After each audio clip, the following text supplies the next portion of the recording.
Clara Voss arrived in Bali draped in diamonds and entitlement, believing her fame made her untouchable, but within weeks, the island would strip away her luxury, her freedom, and her illusion that the law was just another price she could pay.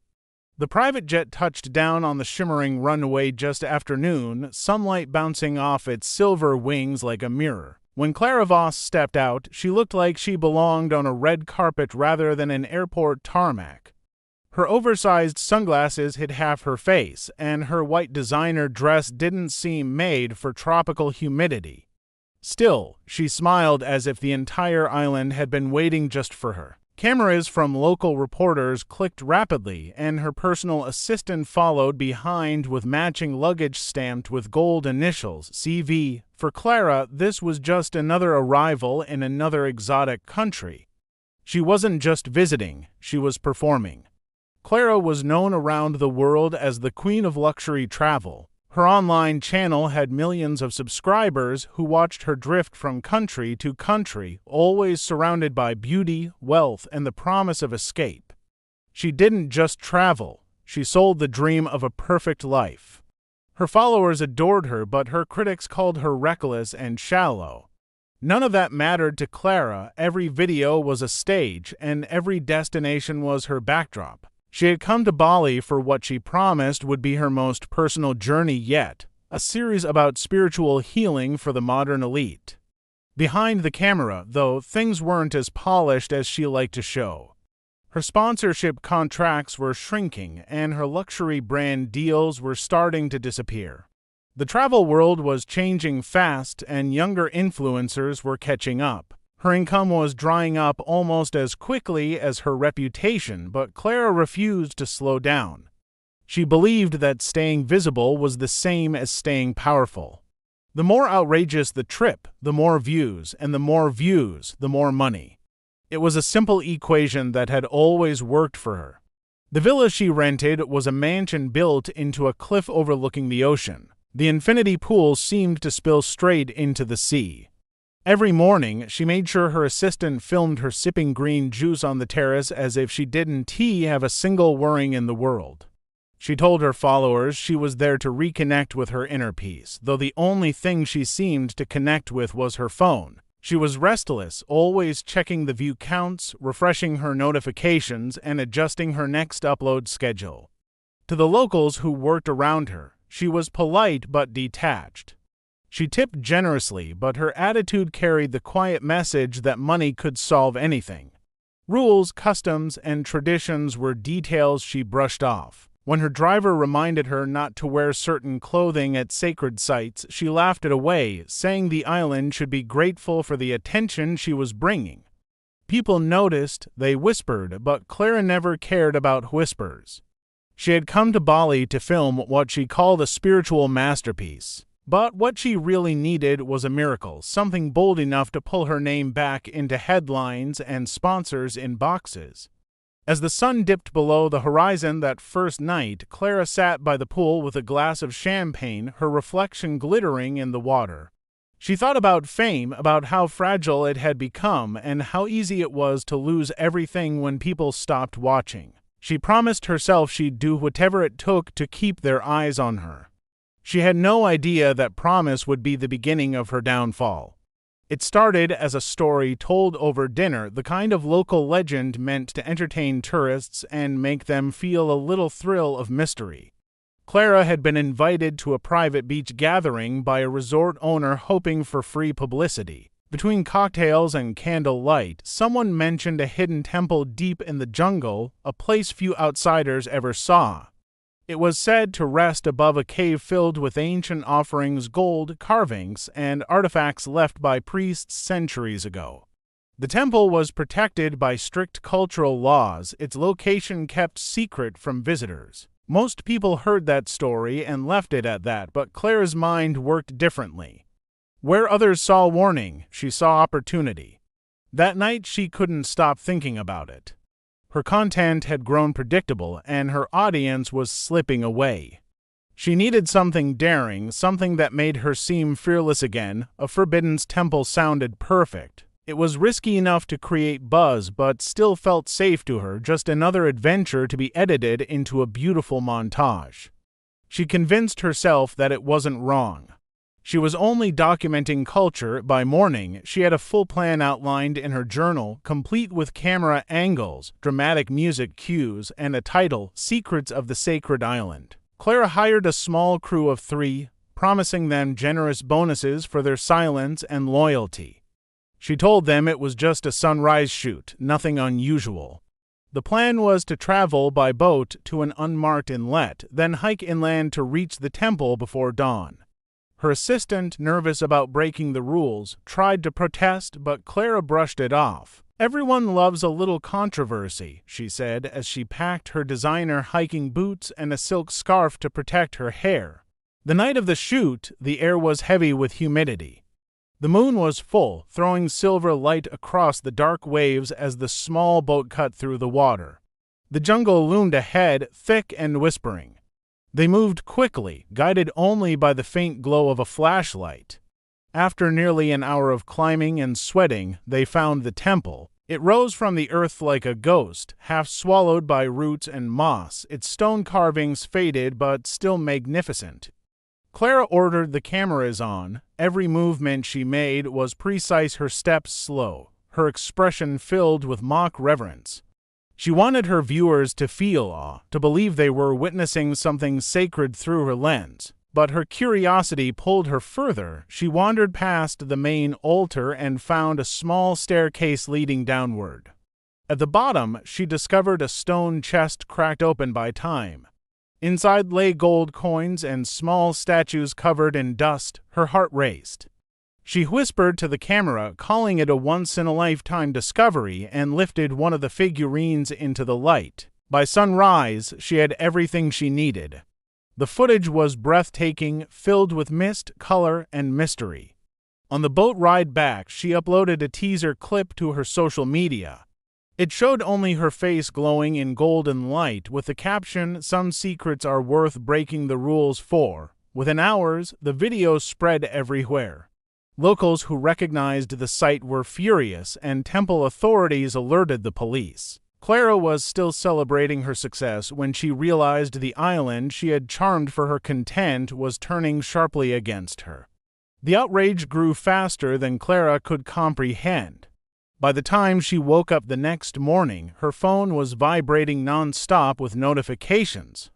Her teaser clip had gone viral overnight, but not for the reasons she'd hoped. News outlets across Indonesia were reporting that a foreign influencer had trespassed into a sacred temple, stolen relics, and turned it into entertainment.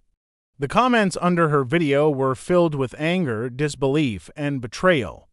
Thousands of her followers unfollowed her within hours, and others demanded she return the artifacts immediately. Clara tried to brush it off as temporary internet drama, but deep down, unease was creeping in. That afternoon, the police arrived at her villa. They were polite but firm, explaining that her actions violated several cultural preservation laws.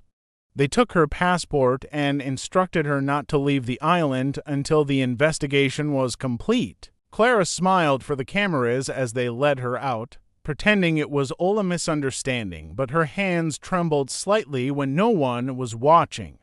Within days, international media picked up the story. Headlines labeled her the tourist who looted a temple and the influencer who crossed the line. Her sponsors began to back away quietly, removing her photos from campaigns and ending contracts she'd counted on. Even her management company stopped answering her calls. For someone who built her world on image and reputation, watching it collapse in real time felt unreal. She tried to spin the story, posting a statement claiming she hadn't known the temple was off limits, that she'd only wanted to promote the island's beauty. It didn't help. Locals flooded her page with messages about respect, history, and exploitation. For the first time, Clara realized how little control she had when the narrative turned against her. Her crew started to panic too. They didn't want to be linked to what was now being treated as a criminal act. One by one, they began to distance themselves, insisting that she had directed everything. Her assistant quit and flew home as soon as she could. Alone in the huge villa, Clara felt the silence closing in around her. The same followers who once cheered her every move were now demanding justice. Still, she wasn't ready to give up. She believed she could fix everything if she just played it smart.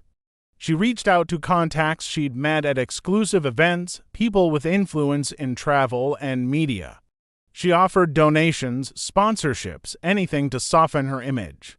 But the island's authorities weren't impressed. They wanted accountability, not a photo op. When her legal advisor told her she might face charges, Clara laughed it off at first. Jail wasn't something that happened to people like her, she thought. She had money, fame, and a global audience. But then came the court summons, official and impossible to ignore. That night, she stared at her reflection in the mirror and saw someone she didn't quite recognize. Tired eyes, fading confidence, and a hint of desperation. As she sat by the window, she could hear the ocean below, calm and indifferent to her problems. For the first time since her arrival, she felt small. The luxury, the attention, the illusion of control, none of it mattered anymore. The island wasn't a backdrop for her story now. It had become the stage for her reckoning. The first few weeks after her court summons were filled with anxiety and denial. Clara tried to convince herself that it was all part of the media cycle, that something else would come along to distract the public, and she'd quietly fade from the headlines. But the coverage only intensified. Photos of her entering police stations appeared on every major news site. Reporters waited outside her villa, shouting questions she pretended not to hear. Her name had become a symbol of arrogance, used by commentators as a warning about wealth without respect. The pressure was suffocating. Her legal team advised her to cooperate, but Clara's instinct was always to control the story. She believed that if she could just leave Bali, she could rebuild her brand somewhere else, tell her version of events, and reclaim her fame. The authorities had taken her passport, but money could open doors that rules tried to close. She quietly began searching for someone willing to help her escape. One evening, in the back of a private bar near the coast, she met a pilot who occasionally flew private charters to nearby islands. He was hesitant at first, but Clara's offer was more than he'd make in a year. The plan was risky: an early morning takeoff from a small, unregistered airstrip used mostly for cargo flights. She told no one except him, not even her remaining staff. Her assistant had already quit, and the villa workers were instructed to keep their distance. On the night before the flight, Clara packed her belongings methodically. She wrapped several of the temple artifacts in scarves and tucked them between her clothes. In her mind, they were proof props she could use later to tell her story about cultural misunderstanding and redemption. She convinced herself it wasn't theft if her intentions were good. Every time doubt crept in, she pushed it away with the thought that she'd done worse things for publicity before and always landed on her feet. The air was heavy with fog when she arrived at the small airstrip. The pilot was already waiting, his face tense as he loaded her bags. The engine started with a roar that cut through the quiet jungle. For a brief moment, Clara felt the familiar rush of adrenaline, the same thrill she'd felt each time she took a risk and won.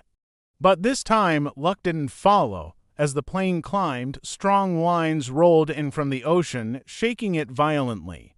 The pilot shouted over the noise, struggling to keep control. Visibility dropped to almost nothing. Within minutes, they were forced to turn back, searching for a place to land. The nearest open ground was a narrow strip near a fishing village, uneven and muddy from rain.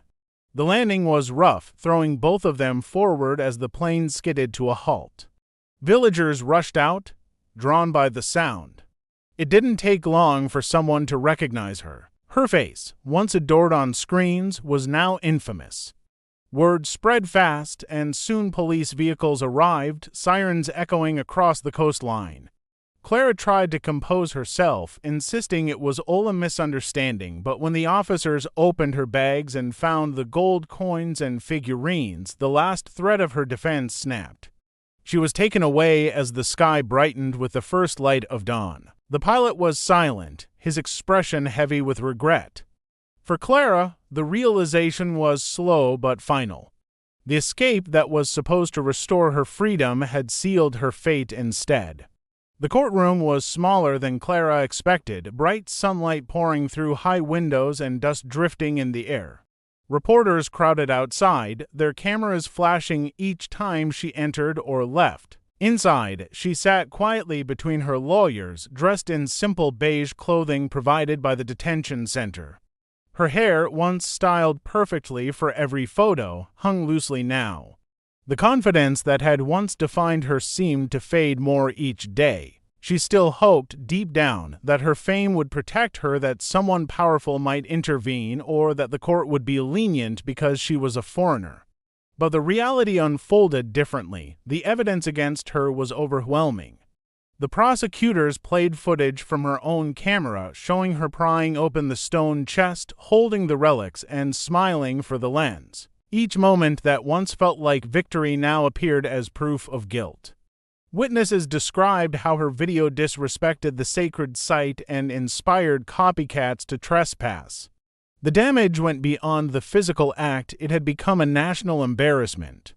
Clara listened as translators repeated every accusation, her mind drifting somewhere far away. Her lawyers argued that she had not known the temple's importance, that it was a misunderstanding driven by cultural differences.